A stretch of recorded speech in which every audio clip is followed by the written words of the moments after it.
बाळा, आज मला तुझ्याशी थोडं बोलायचंय. थोडा वेळ थांबशील माझ्यासाठी? खूप धावतोयस रे तू, सुखाच्या मागे आणि पैशाच्या मागे.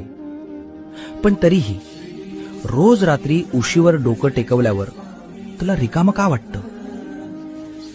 मला माहितीये, तू कोणाला सांगत नाहीस. तुला वाटतं तू एकटा पडलायस. अरे, ज्याच्या डोक्यावर साक्षात ब्रह्मांड नायकाचा हात आहे, तो एकटा कसा असू शकतो? लोक तुला सोडून गेले असतील, जाऊ दे त्यांना. ज्यांनी तुला माती समजून पायाखाली तुडवलं, त्यांनाच एक दिवस तुला डोक्यावर घ्यायला लावीन. फक्त तू हिम्मत हरू नकोस.